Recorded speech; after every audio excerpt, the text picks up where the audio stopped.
Nahui Ohlin. We're here in Echo Park, California. We've got a friend of ours, a lot of you might be familiar with. You see him on the powwow trail. He has the original shirt that a lot of people sport. All of these things that go on in our communities today, he's rare, he's very intelligent, and he's one of my good friends, and we want to bring you down and introduce you to him. And so we're going to show you his shop right here, down here in Echo Park, California. Right, let you know what's up. Go.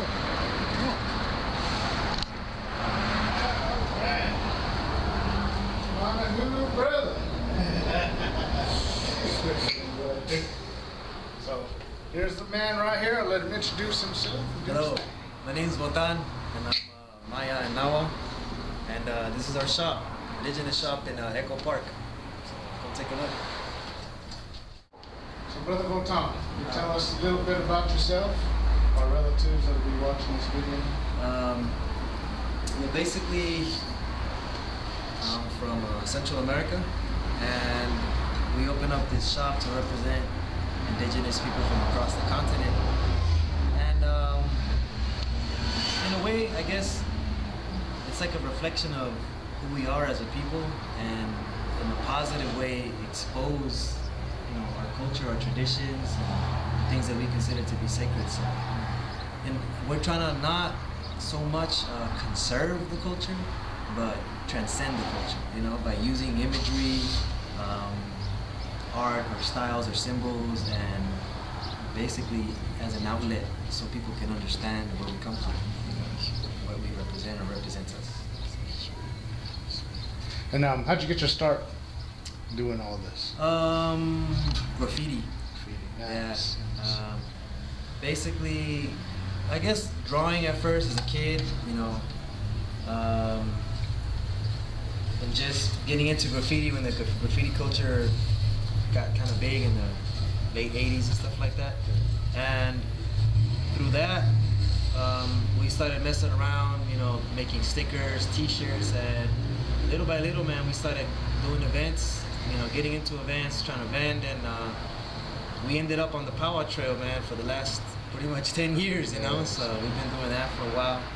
And I think it's important to be able to get out of your community, to realize, like, the relationship you have with people across, you know, the continent, really, man. We've been to a lot of different places, and we've seen a lot of symbols, a lot of similarities in so many things, not just the way that we look, but also in the way that we think. So, you know, we wanted to make sure that we had a central place where we could offer that, you know, that knowledge and the opportunity for people to consume something that they could relate or connect to.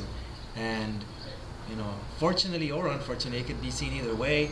Our culture is not really mainstream in a good way because it shouldn't be exploited for certain things, but at the same time, we also believe that it also needs to be exploited in certain ways in order for like the younger generations to understand and embrace it. So I think if you have good intentions about doing it, I think it's a start, you know. So.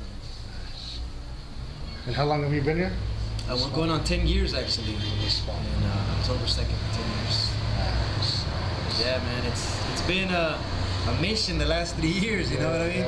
Like a lot of people fear the economy, and it's interesting because, like, we come from Central America. We only know a bad economy, you know? We've only known scarcity. I'm sure it's the same in reservations, you know? Like, we grew up around scarcity. We grew up around a bad economy.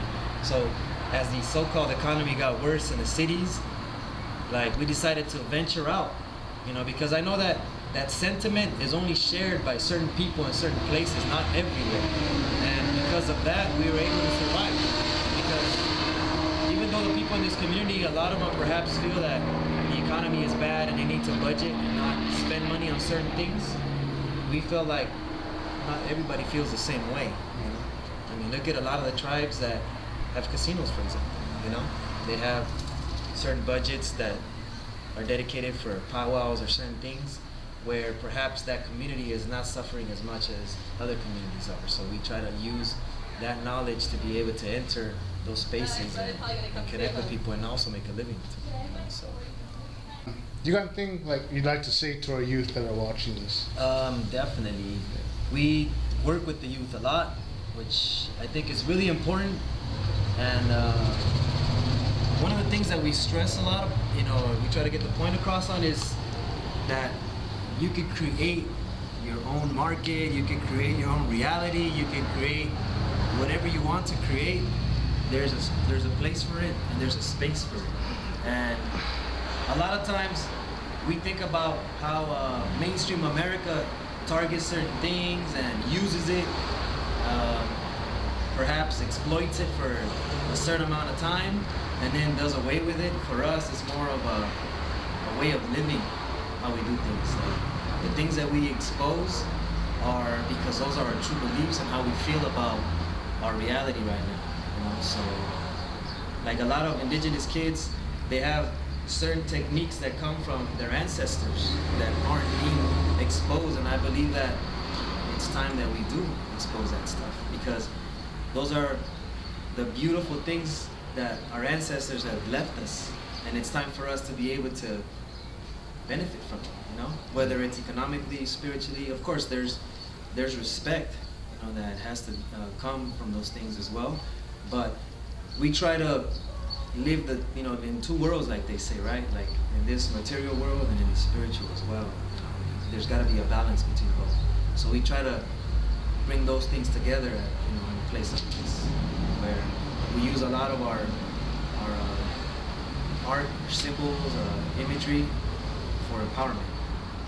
Not for empowerment in the sense to take over someone else or impose on someone else, but empowerment to be at peace with oneself, to know that we all have a place in this society, So. At Gathering of Nations last year, we visited some, and at the UNM powwow in the Najoni days, he shared a story with me, and I kind of find those words very inspirational. So I'd like for him to share that with youth as well. What he told me. Well, I was having a conversation actually a while back.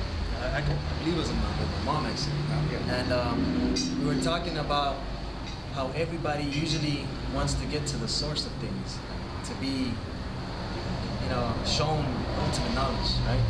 And we're talking about like how rivers flow, and that's how society is in a way. Like it's something that's constantly flowing, and we find ourselves going against the current. So as we swim against the current to try to get to the source of where the water is coming from, we get tired, and when we rest, the river pushes us downstream, right? And then we wake up and we realize that now we have to catch up with that distance, and we have to swim up twice as fast. And then we get tired again, and when we rest, we get pushed downstream again, So we were talking about this with my mom, and she says, yeah, she goes, and she interrupted me, which I thought was like really interesting, and she said, and what happens when you get to the source of the river? She said, it's just a little hole like this where all the water is coming from. She goes, and we're trying to get to the source, but if you were to go with the flow, you'll reach the ocean of abundance. Which I was like, wow, that's true. We're so busy trying to reach something so small when we're not paying attention to the bigger picture, where all the rivers flow to the ocean. So it's like, those are the type of things that we need to pay attention to in life, that perhaps our egos, push us to go in a certain direction, but when you let go of things and you understand that you're not in control, then you realize that you are a part of the whole. Said. All right, thank you. Nahui Ohlin, right here. So everybody be sure to come check it out. The spot's here, Echo Park, California. Keep a good shot around. Oh, run.